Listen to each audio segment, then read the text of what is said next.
What's going on, ladies and gentlemen? Welcome back to The Fringe. It's time to talk about something a little more serious in Canada, possibly the future of this channel and just about every channel that you watch on this platform. In fact, if you're watching for the first time or if you've been watching for a long time and you haven't yet subscribed, now is the time to do so. Hit that subscribe button, turn on your bell for all notifications so you don't miss anything. Anytime anything on this channel drops, or any other Canadian political content creator you follow on this platform, now is the time to follow them, ever now more than ever. Free speech is on full alert in Canada, not just on YouTube, or pretty much any platform. If you follow what's happened across seas in the UK, there are people who have been served jail sentences, jail terms, for what is considered to be hate speech. Now, that could be directed a multitude of ways, and unfortunately, they're very gray in terms of what constitutes as hate speech. Essentially, what we've seen so far is that the majority of hate speech seems to be determined by those who take the most offense to it, meaning you're unable to criticize government, you're unable to criticize anyone whose opinions stand against you. In fact, it seems nothing more than another tool for the woke left to get what they want. Well, in Canada, things are about to go that route. I'm very concerned. As Mark Nixon points out here, when Stephen Guilbeault was sworn in, they forgot to mention he's also in charge of now censoring the internet. Keep in mind, this man is a convicted felon who's now in charge of monitoring how you get your information, how you're allowed to express yourself, how you're basically allowed to live in your country. This radical environmentalist wants to control, what you see, hear, and say. Of all cabinet appointments, this one should terrify you. It does more than terrify me. It shudders me to think about what Canada could potentially turn into in the coming years. When you look at the bonus that Mark Carney just gave to the CBC prior to the election, when you look at outfits like Rebel News being told they're not allowed into debates, they're not allowed to cover news, they're not considered to be a mainstream outlet. I understand that they've had to fight in court in order to be allowed to do so, that to be considered media to get into those events, but it hasn't boded very well for them. And what we're seeing now is already a suppression on search engines, being told that unless you are part of the paid liberal extension of government shill prostitution on the internet, you're unsearchable. You're not able to be found. Your content is not able to be discovered. It shudders me to think that this man, this radicalist, could be responsible for people like myself going to jail for telling you guys the truth, for showing you what the media won't tell you. It could be the end of this channel. It could be the end of everybody's channel. And of course, there's no way people say, well, Fringe, get a VPN, start making your content in the United States. The problem is that when you look at the way platforms like this have behaved in the past, well, they just ban those channels. They stop them from producing that kind of material. They strip them of their ability to make a living on the platform or get their information out. We saw this happen to the Celtic Canuck recently. If you followed the Celtic Canuck on YouTube, all of her channels immediately removed because she dared question overseas governments that have these rules that maybe I mentioned at the beginning of this video. You've got Shane Wenzel tweeting out, former eco-terrorist Stephen Guilbeault has no right to regulate Canadian content.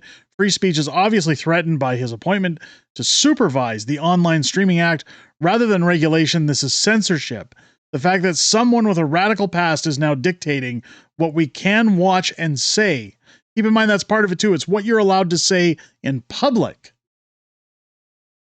Should infuriate Canadians. It should infuriate Canadians. When you think about everybody during the federal election who was walking around with the F Carney flags or F Trudeau flags, people who put stickers on their vehicles that say enough is enough, more or less, whether you take the colorful language or not, it's freedom of expression. It's freedom of choice. The Canadian government now says, well, we're sick and tired of your scrutiny, So we're just going to limit what you can say. And even if you were to have those flags on your trucks or your vehicles, and I say trucks only because I'm in Alberta, that's where I see them the most majority of the time. But if you have a vinyl decal on the back of your vehicle, if you say something to someone at the office that maybe they get offended by or they don't agree with, an anonymous source that you're not allowed to know about can technically, if this passes, put you in jail. Think about that. If you were to go to the office and say F. Carney, you could anonymously be charged and put in jail. The first tweet answer before we get into the article says this plainly. The country knew this would happen. The other half, deaf, dumb, blind, and brainwashed. When will they see the true liberal agenda? It's unbelievable that those who voted liberal are such fools, stupid fools. This Loretta account should be careful because they'll probably end up in jail. This is how simple it is. You say something like this, they can charge you with hate speech under this online streaming act. We have to talk about it in greater detail. Here over at the National Post, first reading, Tristan Hopper, again, a really amazing journalist. Tristan Hopper covered How the Prime Minister Stole Freedom when I wrote that book. Amazing journalist. First reading, Guilbeault is now back in charge of controlling the internet. Let's take a look at what he has to say. Although Stephen Guilbeault no longer occupies his controversial position as Minister of Environment, his new cabinet post ensures that he will now have command of one of Canada's most sweeping Trudeau-era internet controls. Guilbeault will be supervising the implementation of the Online Streaming Act, a 2023 law that enables the feds to impose content controls over much of the Canadian internet. Tuesday's cabinet shuffle retained Guilbeault in his pre-election post as Minister of Canadian Identity Culture. The position gives him oversight over the CBC, Parks Canada, the development of Canadian heritage, and Canadian Radio, Television, and Telecommunications Commission, among others. Thank you for your confidence, Prime Minister Mark Carney. I look forward to getting to work building a stronger country based on the values of Canadians. Which Canadians are we talking about here? Stephen Guilbeault also said this Tuesday at a social media post. At this time of Parliament's dissolution, federal agencies had only just begun the process of applying the terms of the Online Streaming Act, but it had not yet yielded any noticeable changes on how Canadians were able to consume content from sites like Netflix or Disney+. Again, very little has been done in this department, but again, when you look at Stephen Guilbeault in his radicalist terms, when you look at removing plastic straws, when you look at his behavior in the past, tell me this isn't the end of independent media. This isn't the end of YouTube content creators. This isn't the end of your social media posts. Keep in mind, before the election, both Jagmeet Singh and the Liberals were touting, let's censor platforms like X or Twitter. Let's make sure they're illegal. Let's make sure that you can't access certain sites. You can't get information from those who hurl conspiracy theories. Again, I question who decides if something is a conspiracy theory. This isn't just something simple. It's free speech. They're going full dictatorship. The Online Streaming Act effectively requires internet companies to follow the same rules on Canadian content as traditional TV and radio broadcasters. Ever since the 1970s, Canadian broadcasters have been required to stick to minimum quotas of so-called Canadian content. Now, we already know that if you have a streaming service like Netflix. Personally, I got rid of mine years ago simply because Canadian content, it sucks. It's not very entertaining. Commercial radio stations, for instance, risk losing their license unless they can prove to the CRTC that at least 35% of the music they play is Canadian. Didn't bode very well for groups like Nickelback, who are told that they're played into the ground. Garners bad reputations for those groups. What's still up in the air is how such controls will be applied to the internet and who will be subject to them. In 2023, the CRTC required any streaming service or social media company with more than $10 million in Canadian revenue to register with them. Just this week, the CRTC began hearings to determine how Canadian content would be defined under the terms of the Online Streaming Act. So the ball's already rolling here, folks.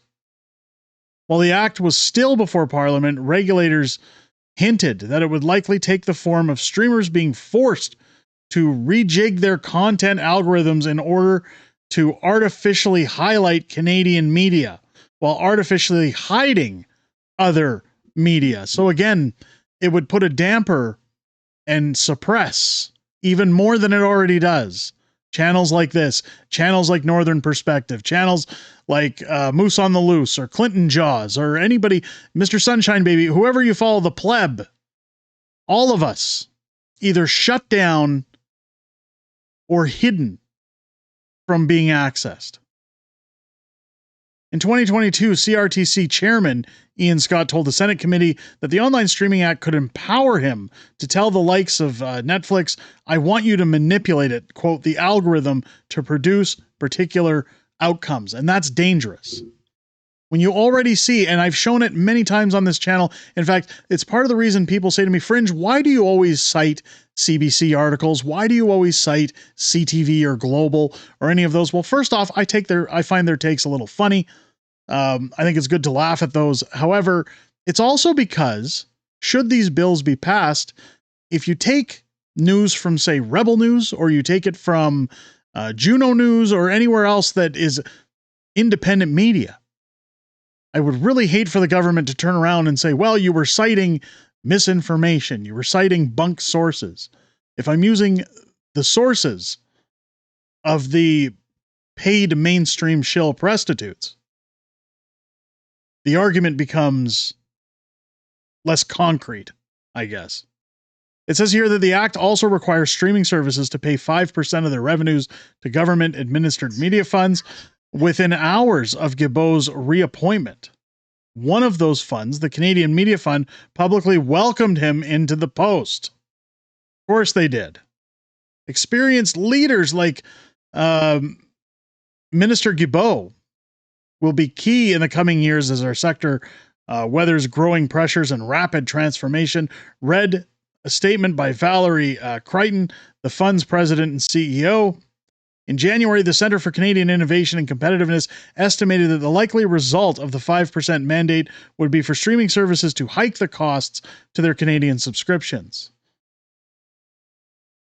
With 5% revenue contribution requirement, the average Canadian family will pay an extra $40 a year or almost an extra month of streaming subscriptions into various media funds, the group wrote in January.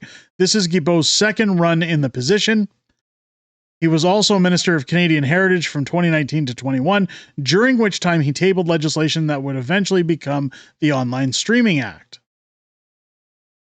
Quote here, the language of the Online Streaming Act also goes beyond mere Canadian content by hitting that streamers may also be subject to inclusive mandates on their content. The Online Streaming Act specifically requires broadcasters to produce content that reflects Black or other racialized communities, as well as Canadians of diverse sexual orientations, gender identities, and expressions. So we're talking again about DEI.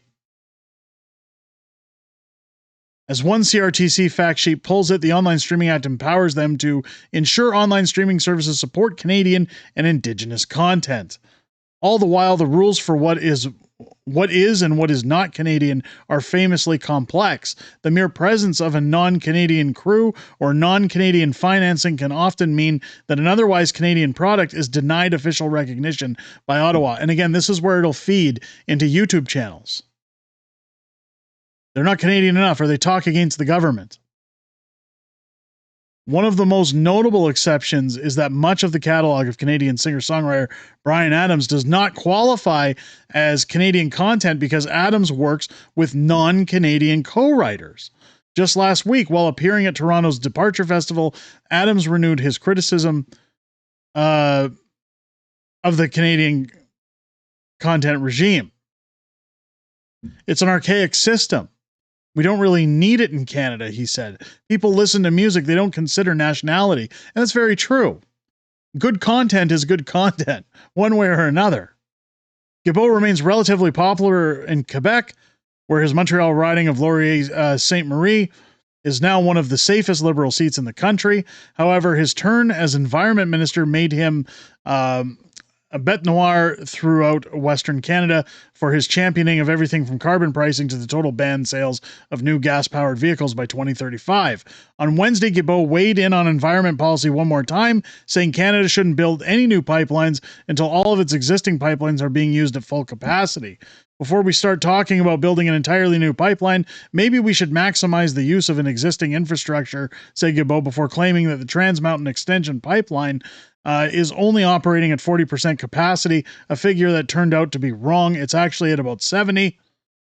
I mean, that there shows you that he doesn't care about his facts. He doesn't care about actual statistics. What he cares about is, are they satisfied? Is the government satisfied?